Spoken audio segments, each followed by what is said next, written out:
I have a couple of articles today that I want to bring up, and they're both centered around creators making the jump to the traditional streaming platforms like Netflix. So let me start with this one, which is the most interesting to me.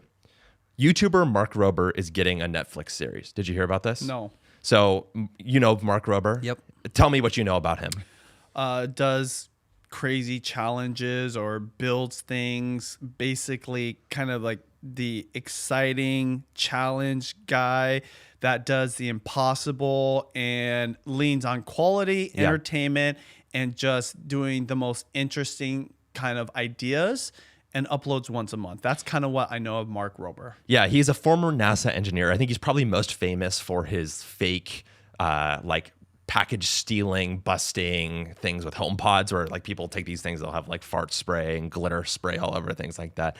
People, it's kind of like revenge based stuff, but then like in like a fun, playful way. And then he has this other one where he's like, engineering this obstacle course for, squirrels or things like that.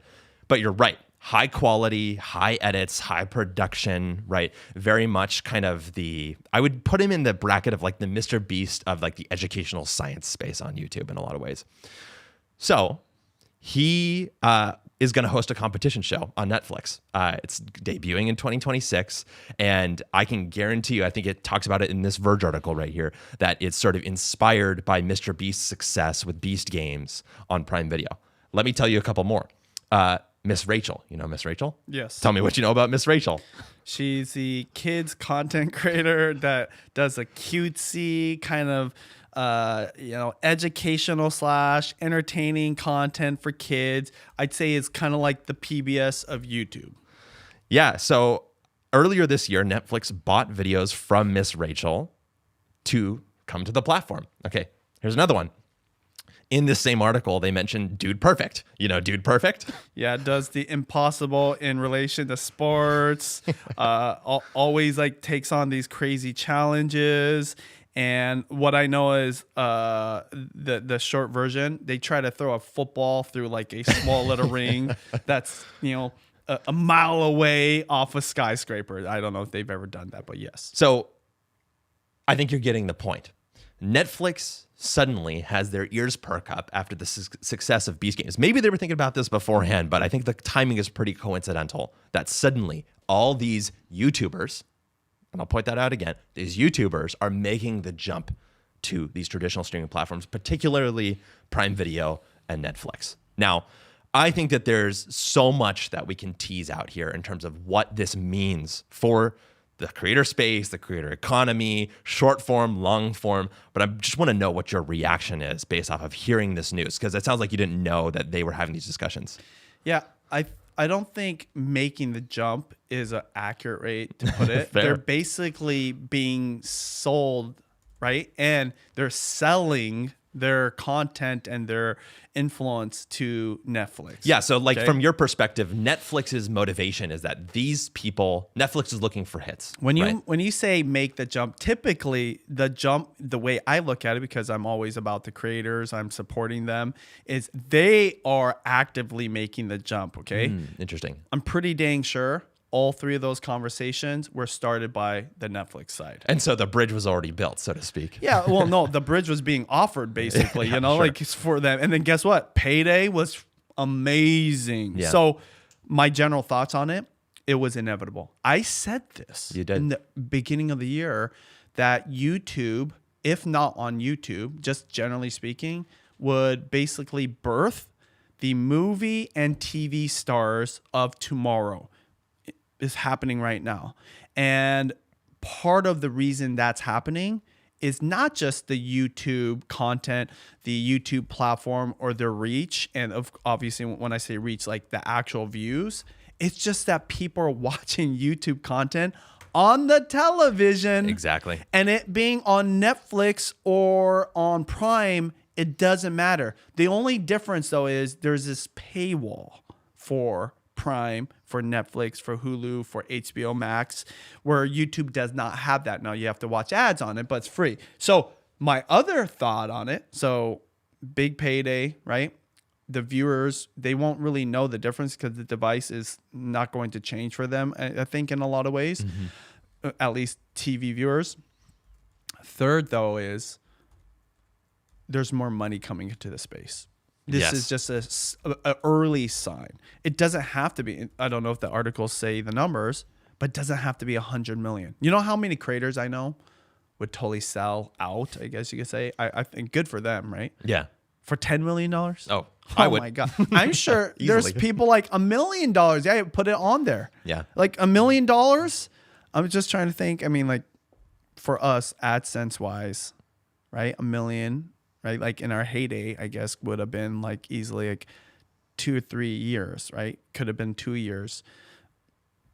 2 years, that's a long time to guarantee like you got that in the whatever. Yeah. I don't know what other terms are, but I'm just using that as an example, right? I'm not saying I would entertain it. I just know that this has never been a thing. So this is going to change the equation now, because now creators are going to know what their value is because they see other creators doing it. And whenever other creators do it, there's a little bit of FOMO, right? And there's a reference point now. There's like there's an anchor, a price anchor, or you could just to say what like their value is. just a value anchor. Like, hey, look, they're willing to buy their content, buy their influence for $100 million in Mr. Beast's buy their brand. So now it's getting really serious.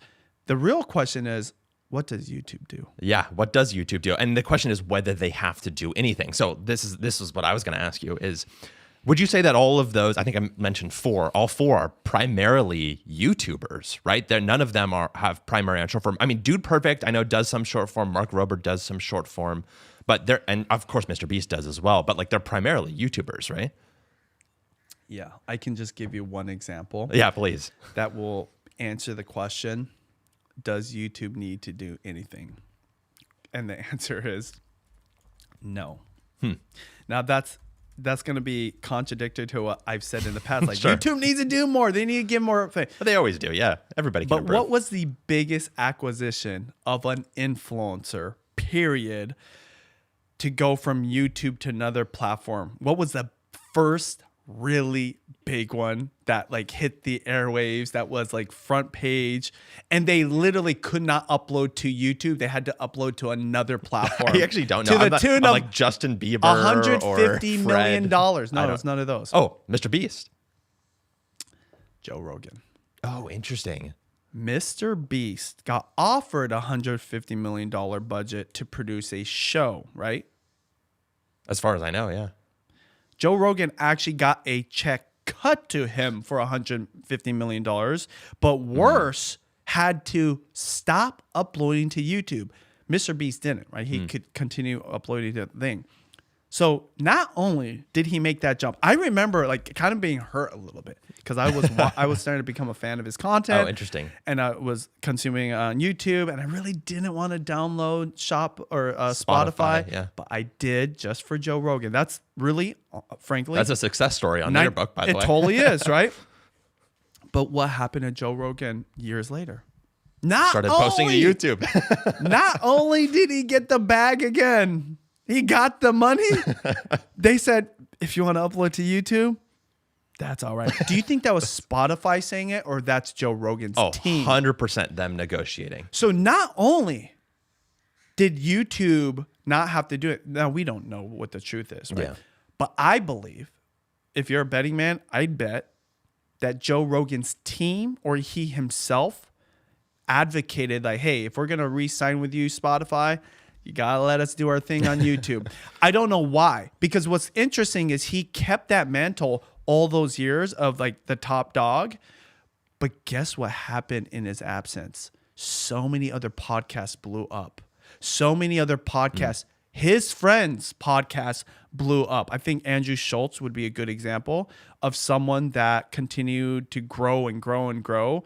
And now, I mean, like, I don't want to ever compare because Joe Rogan has a singular spot no one will ever have. But numbers are the numbers, okay? Guess what Joe Rogan's numbers basically became? 0. Yeah. I mean, he was doing the clips or whatever, but never uploading the big ones. I think he uploaded like 1 or 2 episodes. Usually, you should look that up if that's true. If Joe Rogan did upload like 1 or 2 on that were non-exclusive to Spotify. Yeah, I think he was able to do like the UFC thing. Maybe, I don't know. Point I'm trying to make is, if the biggest influencer not necessarily the biggest YouTuber, right? But just like the biggest celebrity got offered $150 million, and a few years later, not only got paid to stay on that other platform, but wanted to be on YouTube. Don't you think that that's a huge sign of the power of YouTube? Totally. Because I actually believe that if YouTube offered him money or there was something like that would be in the world, like that would be news. YouTube didn't have to do anything, I think, to whatever. Like, and then when he comes back with a vengeance. I mean, the kind of it's almost like, and guess what? You know how many podcasts I've listened to on Spotify after he left? Zero. I'm back to Joe Rogan on YouTube on my feed. It's funny. I'm thinking about this, how many people like, you listen to Joe Rogan. It's funny how his whole identity changed. Neutrally, did he upload anything during his time away? He didn't upload the full episodes, but he uploaded the highlights. Just a clip. But even then, right, you take a look. I mean, regardless of your opinions about Joe Rogan, right, I think that one of the interesting things is that he was still using YouTube as a marketing platform for Spotify. And guess what? Spotify probably was pretty happy. I mean, they had mixed feelings about it, but if it was driving more signups because they were getting hooked on those clips and they wanted to listen to the whole thing, during that time, I'm sure Spotify was happy. But I think this goes back to, I mean, this is becoming like a legendary blog post at this point, in my opinion, from Neil Mohan. February 11th, 2025, from the YouTube CEO, our big bets for 2025. Here are the top 2 things that he says in it. Number 1, YouTube will remain the epicenter of culture. That speaks to the Joe Rogan thing, speaks to the 4 creators thing. The second one, YouTubers are becoming the startups of Hollywood. I don't know if he knew about these deals beforehand. I don't know when these deals were being struck, but this is a perfect example of it. These YouTubers, I don't know that you'd call Netflix Hollywood. I mean, they're based in Hollywood, so I would call them Hollywood. They're literally going to Hollywood, cashing out big checks and everything like that. And again, the reason I ask about the long form versus short form thing, I mean, what is YouTube going to do? Like you said, they probably don't have to do anything. The real question is, what is TikTok going to do? What is Facebook going to do? How are they going to compete? Because these are not short form creators making the jump. These, maybe you don't want to use that term, but that's what I'll use. These are long form creators on YouTube because the only place for them to be who are getting these big paydays at the end of the day. And so that is my takeaway from this, is that these, first of all, Neil Mohan was 100% right. You were 100% right when you didn't even necessarily know back when we started doing the early vlogging stuff, right? And then you were 100% right when you called it at the beginning of this year. And so I think that it is just the tip of the iceberg, because when I look at it from Netflix's perspective, you say, well, these people want consistent hits. They're getting paid, monthly by their viewers, but like, that's actually a downside for them. They have to keep them paying, right? They have to justify that value. And if the only way they can do that is by hiring YouTubers to make a series for a certain amount of time, and then they go back to YouTube afterwards and they keep posting for free, well, what are you going to choose? The free one or the paid one? 99.9% of the time you'll choose the free one. And it's just crazy to me. It's honestly, I don't even know what to say. I don't have the words for it, because I think I brought this up because the numbers speak for themselves. I'm going to tell you 2 things. Why YouTube should start supporting creators, and literally the argument why they should not support creators. Yeah, I'm curious. To kind of confirm what we have just been talking about. I do believe the new TV stars, literally people are watching YouTube on the TV. So you could already say YouTubers in a way are TV stars. I guess I'm a TV star a little bit, right? Because 65% of my viewers watch me on the TV. Yes. I'm a star to them. You are, yeah. I'm a Costco star. Okay, but for reals, the new TV stars, so like Hollywood TV, okay, those type of shows, and movie stars will be coming from YouTube or be watched on YouTube. So if I'm on the, the C-suite team of YouTube, I'm thinking, how do we keep them here? How do we keep them here so that rather than Netflix paying them or Amazon Prime getting them to go exclusive, we can keep them here? Why did they go to those places? Money, okay, straight up. Now, the money isn't always just for them to put in a bank account and buy a Ferrari. Guess what? Smart YouTubers, one of the smartest, I guess you could say, Mr. Beast, spent it was a loss for him. But dude, elevated. I mean, he just got a $400 million subscriber button. That's crazy. That's crazy. We used to think like 1 million was impossible. He just got 400 million. Almost 500 million. More than the population of, right? America's not at 400. I think we're about there, but yeah, right about America. Okay, so YouTube has tried different things. I've always said they're not only the biggest advocate for creators, they've always had the best support for creators. But I'll tell you why they shouldn't support and why I said no at the very beginning. Please. It's the purest version of capitalism. Interesting. What do you mean? If you're willing to put in the effort, if you're willing to improve and get better and do the work and actually create quality content, the viewers on the other side don't care where you're uploading from. In some ways, they don't even care what the content looks like as long as it does the thing that they want it to do, okay? The value proposition is different for different viewers. Some people want to learn how to cook. Some people, they just want to be entertained and laugh. Some people, they want connection with somebody they can relate to, okay? So you can come to the table and offer something of value in an equal playing field. The algorithm doesn't look at you. This is why like the whole idea of you having subscribers doesn't matter is a big deal. Because if there's this new kid on the block that has 0 subscribers, but his videos happen to be better than the channel with 10 million subscribers, the algorithm's like, yeah, let me put this kid. In fact, it lets you put in. It's also it's also right now, weirdly, the sign of a really good society where it still gives you a chance. Still gives you a little chance. It's only going to give you one chance. If you ruin it, you're out, right? So why it's the best of capitalism? It's like, think about how many times somebody's put in $10 million into a channel, $1 million into a channel, and it completely fails. Versus a young woman in podunk middle of nowhere farm town with a crappy camera, crappy laptop, shoeboxes for a tripod. Definitely no $1 million, not even $1,000, not maybe $100. Okay, let's give her credit. $100 can get more views, more hardcore subscribership, and do it for 17 years. Again, never getting $1 million, right? Eventually making money. That's my wife. Compared to a celebrity who got $10 million and we don't even know if that channel exists. That's capitalism. That's right? Because capitalism, true capitalism, is not about having a lot of money. It's about creating the best product, bringing it into a market, and then the viewers vote with their view. They're voting with their time, okay? So obviously a little bit different than a marketplace where you're selling a product, but in a way, it's like you kind of are.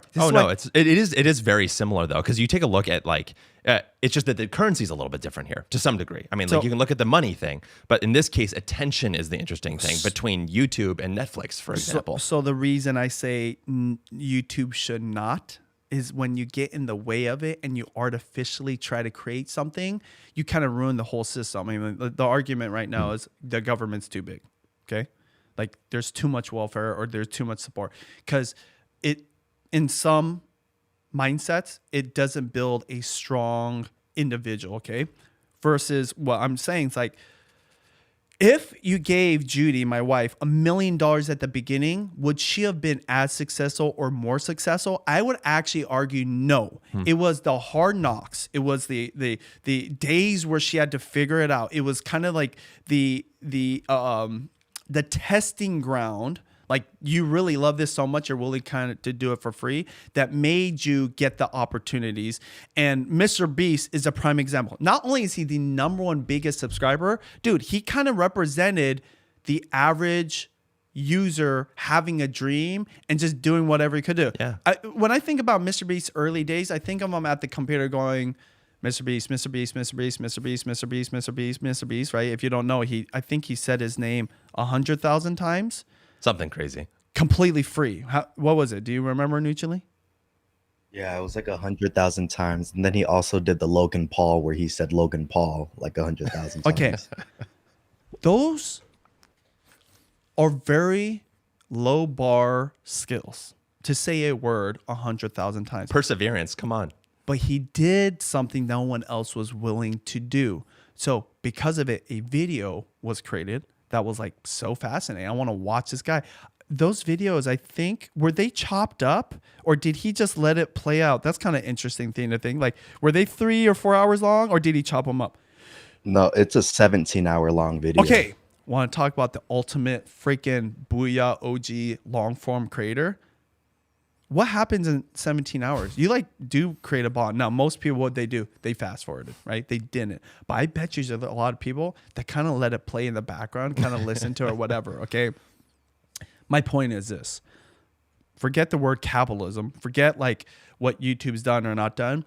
I think there's people in the leadership that understand what's better is to create like almost like a democratic type of platform that gives opportunity to everybody, but doesn't like help anybody think. That's why this whole like hype button thing is in my like, it's kind of gimmick, but also it can be dangerous because it can get gamed. Anytime there's like someone that's hacking their way to success or doing the shortcut or getting like even that like artificial support, I'm a firm believer that everyone that succeeded on YouTube did it through hard knocks, right? They had to go through the ultimate testing ground. This is why creators have so much respect for other creators, no matter what the niche is. And the subscriber number does matter. Views do matter. But ultimately, like you can kind of see when I talk about the green lines of the matrix, like, oh, you've been doing it for 5 years. Oh, you make this much money. This is your lifestyle. Respect. And it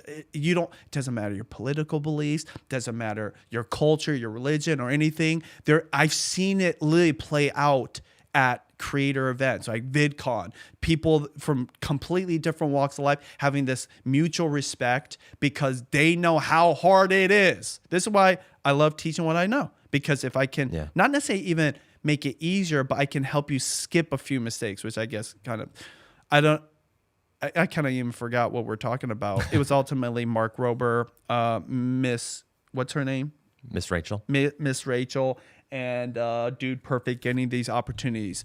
They wouldn't have got those opportunities if they didn't go through the hard knocks. That's the point.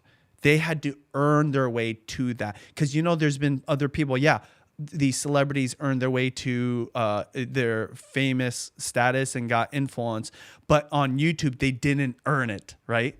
And it's not like YouTube says, oh, you have to earn it. No, the views just show that you've earned it, right? Like that people are voting with their view for your content. So when they got $10 million, when they're starting channels from 0 subscribers, it just didn't have the same thing, because that's what makes YouTube different. People love the people that they're subscribed to. They have a trust for them and they have a relationship. In some cases, like my wife, for 17 years. Dude Perfect, been probably doing for at least 10 years. And guess what? That audience, they're going to go to Netflix or Prime because they love him so much. They want to, just like, I wouldn't say I love Joe Rogan, but I was like, his content for me is so educational, so informational. Then I went over there. If Joe Rogan in 2010 and there was some like Nostradamus kind of guy at Spotify, is like, hey, this guy is going to be the biggest thing ever. Let's give him like 20 million back there. I would argue he wouldn't be as big as he was. He would have like bought a crazy big studio, maybe got tons of staff, whatever. Joe Rogan didn't even know what was happening at the time.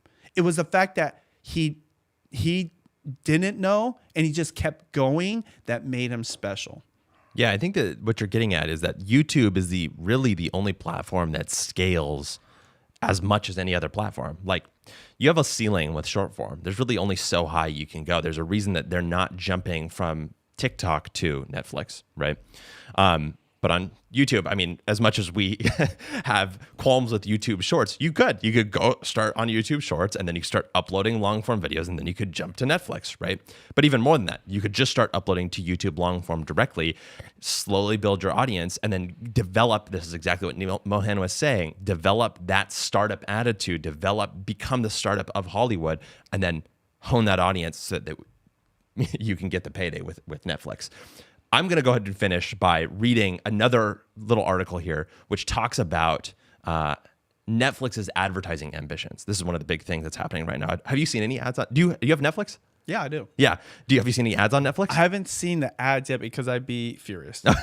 Well, it's coming, right? Because this is just the nature of TV. They show a lot of ads. That also means that for creators and for these big platforms that there's lots of money in the space, right? So to your early point that more money is coming, bigger money is coming.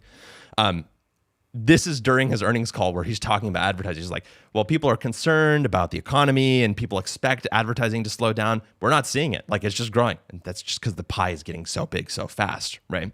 But at the very end, he can't help, because this is the kind of questions he's getting from investors, but talk about YouTube and Spotify. And he says, when it comes to specific head-to-head competition with YouTube or other platforms like YouTube, we believe we are more competitive, better service for certain class of creators and certain types of storytelling, Peter says. Most importantly, in that is that we lead monetization for those kinds of titles, and that means we can provide a better opportunity than YouTube or other services for those creators and those stories. I bring this up because the founders of Netflix, the leadership at Netflix, has famously said that their biggest competitor is sleep. This is back in the day. Now they think their biggest competitor is YouTube. So I don't know if you want to read into that too much, but they're sort of saying that like YouTube is just as important as sleep. But the real takeaway there is that they realize that they're going head to head with YouTube, and the only way that they can do that is throw around money, because they don't have the algorithm. They don't have that scaling attitude. They don't have that ability to be the startups of Hollywood, because they are Hollywood. They also don't have the culture that YouTube has, that YouTube didn't create. The creators created that. Just like we talked another podcast, how TikTok has the culture of that generation to be the place you search for things, get that quick hit, and even become a short form creator. YouTube just has a culture to be like a video person, be a creator for long form content, and now TV world, and I think eventually movie world. If you're looking to go from shorts or uploading with a camera on a box that's acting as a tripod all the way to K-pop demon hunters, then that's why I think you and I are so excited about the opportunity on YouTube right now. And that's also why we've created Vlogging Academy. Yeah, you should go to vloggingacademy.com/go if you're ready to get into this right now.